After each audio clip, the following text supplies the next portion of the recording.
Alors, on a essayé de décrire en fait là aussi ce qu'on a appelé les sphères d'influence positive de la prévente. Il y a le véhicule connecté, bon, c'est évident, on en parle. Il y a l'évolution de la distribution pièces de rechange, qu'on a volontairement séparée du service. Il y a les plateformes de services digitales, qui sont au fond disjointes quand même de la distribution elle-même. Et puis, tout ce qui tourne autour de l'expérience client simplifiée. Ce qu'il faut noter, ce qu'il faut comprendre aussi, c'est que ce ne sont pas des sphères qui sont disjointes, bien entendu. Au contraire, elles s'interpénètrent. Elles s'interpénètrent beaucoup. Le véhicule connecté interagit avec la distribution de la pièce de rechange, avec l'expérience client, avec les plateformes de service. L'évolution de la pièce de rechange interagit avec la plateforme de service, etc., etc. Alors là, maintenant, on va essayer de reprendre un par un ces quatre grandes sphères d'influence et de voir un petit peu ce qu'elles contiennent, à la fois comme opportunité, mais aussi comme warning, si j'ose dire, comme précaution.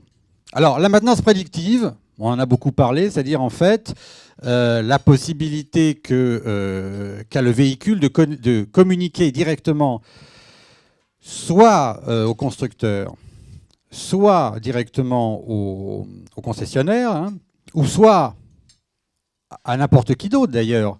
Pourquoi pas une plateforme de service digital banalisée, les informations sur le véhicule. C'est-à-dire en fait, voilà, j'ai soit un problème d'embrayage, soit j'ai les plaquettes qui sont usées, enfin bref, ce qu'on appelle la maintenance prédictive. Tout ça, c'est très très bien parce que ça permet aussi d'alerter le client.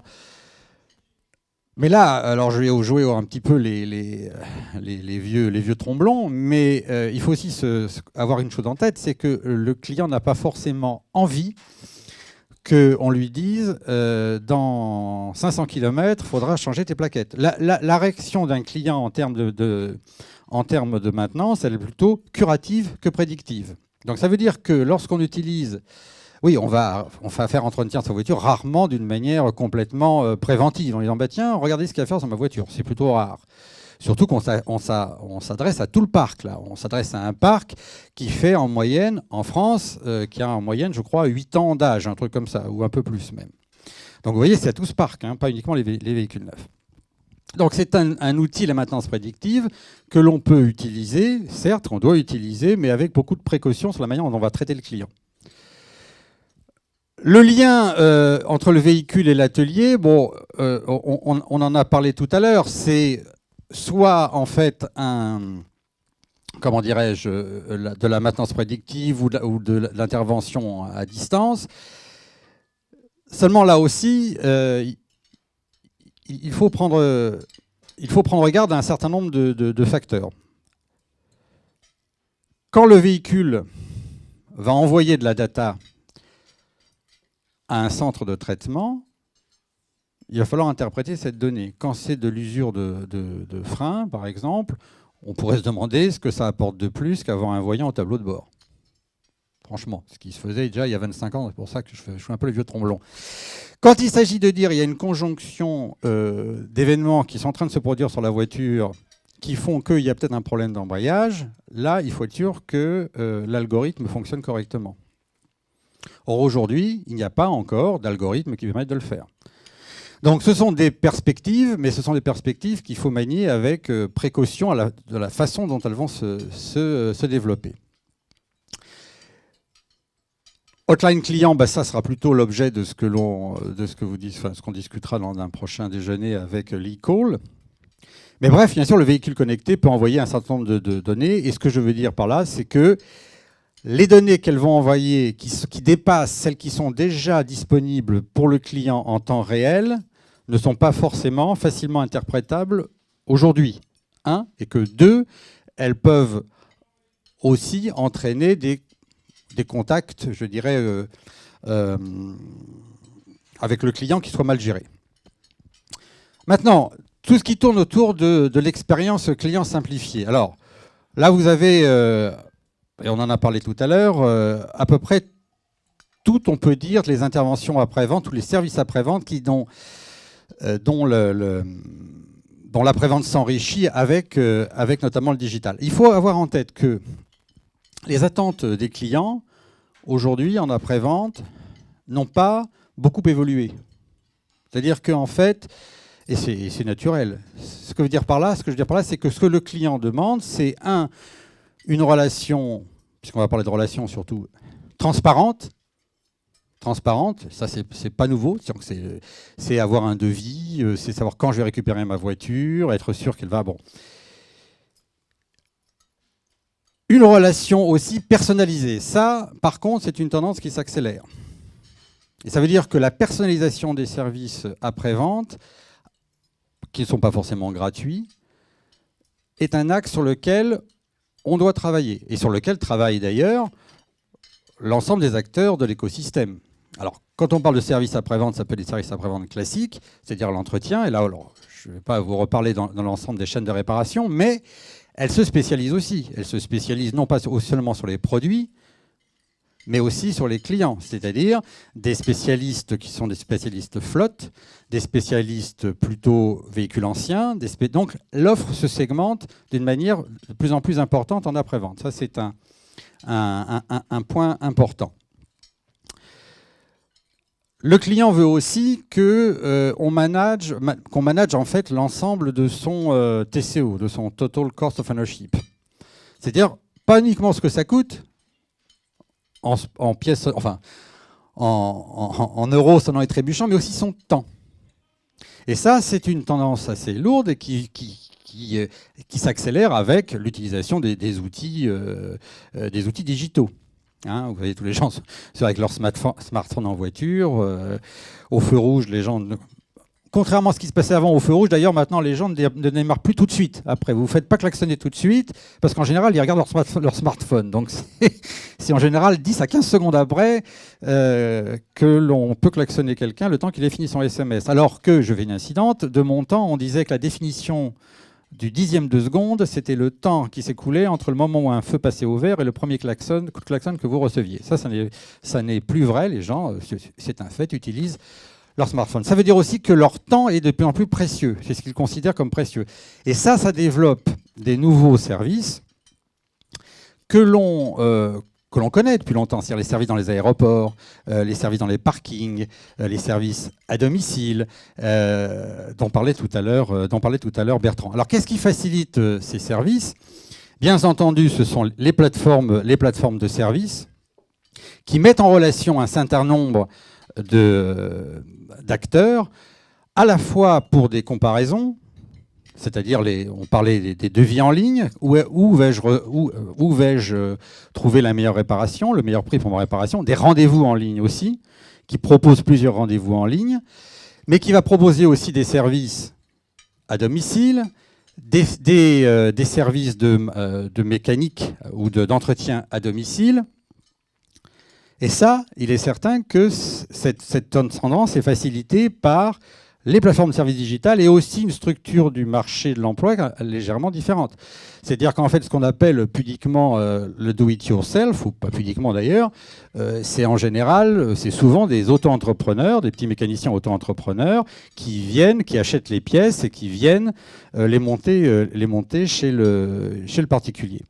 Donc, c'est ce qu'on trouve aussi sur l'ensemble des services à domicile ou des jockeys après-vente maintenant. Ce sont des auto-entrepreneurs, des petites boîtes d'auto-entrepreneurs qui emploient des gens qui eux-mêmes vont rendre ce service à un prix ou à un coût qui est acceptable par le client. Donc, ce qu'il faut retenir, c'est que en matière de développement du service, les attentes des clients n'ont pas beaucoup changé,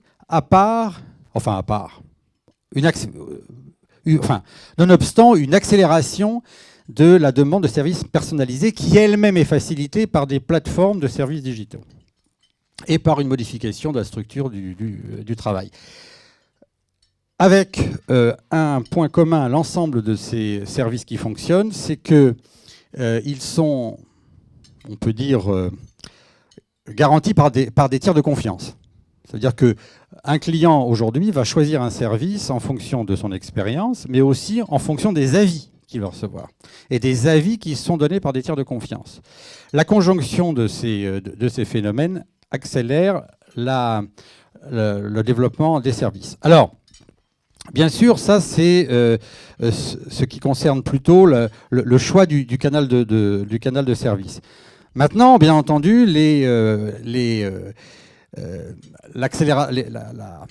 développement du digital, des données, permet, on le comprend facilement, de fluidifier le circuit d'un véhicule et du client et d'un véhicule aussi, cette fois-ci, dans un atelier. Donc là, effectivement, on voit revenir aujourd'hui les concepts de lean dans l'atelier et la pièce de rechange dont on discutait tout à l'heure d'ailleurs, et qui date d'il y a une dizaine d'années, le lean appliqué au service, mais facilité cette fois-ci et supporté par des systèmes qui permettent de les rendre encore plus fiables. On peut aussi imaginer, et ça se fait déjà, que grâce à des rendez-vous en ligne, on arrive à interfacer les outils de planification des DMS des ateliers avec les prises de rendez-vous, et donc comme ça optimiser le remplissage d'un atelier. Il est loin de la coupe aux lèvres, je vous l'accorde. On peut aussi imaginer, quand je dis imaginer, c'est pas que c'est pas techniquement possible, c'est qu'il faut s'organiser autour de ça, de proposer des promotions sur des réparations simples en fonction du remplissage des ateliers, par exemple. Et puis, sur l'aspect technique, eh bien, maintenant, pas mal de constructeurs développent des consignes de réparation en ligne, en temps réel, appuyées sur des systèmes vidéo qui permettent de solutionner beaucoup plus vite les réparations complexes. C'est pas nouveau, mais tout ça, bien entendu, s'accélère encore une fois et favorise le développement de l'expérience client simplifiée et meilleure dans les cadres des attentes qui sont celles du client. La pièce de rechange. Alors là, sur la pièce de rechange, on voit bouger l'ensemble des acteurs du marché. PSA, bien entendu, avec son nouveau réseau de plateformes de distribution pièces de rechange et la façon dont il a réparti différemment les rôles entre le constructeur et les concessionnaires en matière de distribution de pièces de rechange. Ce n'est pas son seul mouvement. Il y en a d'autres qui sont tout aussi clivants, mais là, en matière de distribution de pièces de rechange, c'en est un. Renault qui vient de signer un accord en France avec un distributeur de pièces de rechange multimarque, ceci pour enrichir sa gamme Motrio. Donc ça veut dire quoi? Ça veut dire que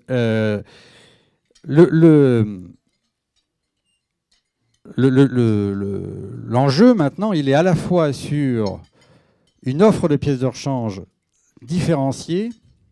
Ça, c'est pas très nouveau, mais quand même, ça se segmente de plus en plus.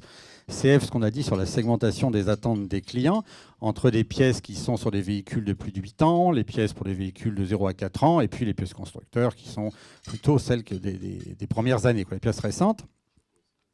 Segmentation beaucoup plus nette de l'offre, mais aussi avec un souci de performance de la distribution. Parce que la performance de la distribution reste encore aujourd'hui, au sens large de la distribution, je vais m'expliquer, l'apanage des constructeurs. Pourquoi? Parce que d'abord, il y a le volume, il y a l'efficacité d'un système, et puis ensuite, quand on parle de distribution de A jusqu'à Z, on dit aussi documentation de la pièce de rechange. Si vous avez une voiture qui a 10 ans, comme c'est mon cas, si vous avez une Modus qui a 10 ans, elle a une direction assistée électrique. Bon. Donc, si vous avez un problème de direction assistée électrique, ce qui n'arrive jamais, mais quand même, il faut pouvoir la remplacer avec la bonne pièce. Bon, moi, personnellement, je préfère aller chez Renault pour être sûr qu'il va trouver la bonne pièce tout de suite que courir le risque de faire monter une direction assistée. Enfin, ce que je veux dire, c'est que des véhicules dits anciens, maintenant, sont des véhicules quand même déjà complexes. Et que donc, ne serait-ce que la manière de documenter la pièce de rechange, trouver la bonne pièce, est un souci. Donc il faut comprendre le système de distribution comme un tout, pas uniquement la logistique, la documentation de la pièce, l'approche et la logistique du dernier kilomètre. Alors sur la logistique du dernier kilomètre, on voit se développer beaucoup de systèmes avec des petites boîtes, des machins, enfin, je veux dire, des coffres, des drops, etc., etc. Probablement que ça va le faire, mais là encore, pour un certain temps, je pense que le système va continuer à gagner en efficacité. Donc, segmentation de l'offre. Bien sûr, bon, le e-commerce pour la commande de la pièce de rechange, mais CF, ce que je dis tout à l'heure, c'est qu'aujourd'hui, commander une pièce de rechange par Internet, why not?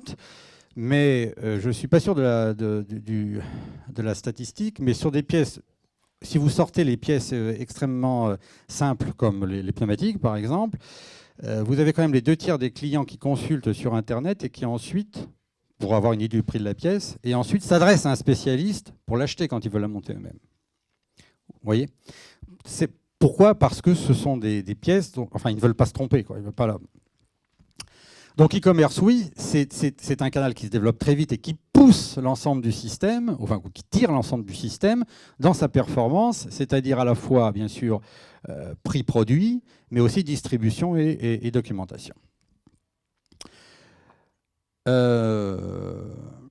Alors oui, j'ai cité aussi la réglementation, l'évolution de la réglementation, parce que, alors là, c'est plutôt propre à l'Europe et en tout cas à la France, c'est ce qu'on appelle la clause de réparation, c'est-à-dire en fait la possibilité ou non de vendre des pièces de tôlerie adaptables, si vous voulez. Hein, vous savez qu'il y a une clause de réparation qui l'empêche aujourd'hui. La tôlerie reste un marché très important dans l'automobile, en réparation automobile. Ça pourrait évoluer dans les prochaines années. Ce qui reste aussi caractéristique de l'évolution de la pièce de rechange, c'est que si le marché après-vente a tendance, là je parle de la France, à baisser progressivement, il baisse plus en nombre d'actes. Hein. D'ici 2020, on pense à peu près moins 10% à peu près en nombre d'actes. Mais que de 5% en valeur. Parce que le coût unitaire de la pièce augmente. Alors, ça n'est pas simplement le fait que les constructeurs augmentent régulièrement les tarifs des pièces de rechange parce que c'est une source de rentabilité importante, mais aussi les pièces elles-mêmes qu'on remplace sont de plus en plus complexes. Donc, en fait, on remplace de plus en plus, je parlais de direction assistée électrique, je pourrais parler de calculateur, je pourrais parler de ce que vous voulez. Donc, le coût unitaire de la réparation va avoir tendance à augmenter. Et ça, c'est ce que j'ai dit tout à l'heure, ça se reboucle avec une expérience client qui doit être simplifiée et encore plus transparente qu'avant, avec des prix encore plus transparents qu'avant et garantis qu'avant, si vous voulez. Voilà, sur les plateformes mutualisées, je ne sais pas si j'ai oublié quelque chose. Je les ai mentionnées pour la pièce de rechange, je les ai mentionnées pour le véhicule connecté, puisque vous savez que maintenant, il y a des plateformes proposent de récupérer les datas des véhicules, même qui ne sont pas équipés d'origine, hein, avec le dongle, etc., que vous fixez sur la voiture, et vous envoyez les données à cette plateforme qui va en quelque part les mettre à disposition d'une certaine manière. Donc, ces plateformes interviennent sur tous les registres. Maintenant, ce que l'on voit là-dedans, et je faisais le commentaire tout à l'heure avec l'autopartage, enfin, la propriété partagée d'un véhicule, c'est qu'il y a il est difficile aussi aujourd'hui de prévoir, outre ces grandes tendances qui sont là et qui sont des tendances lourdes, quels sont les services qui vont vraiment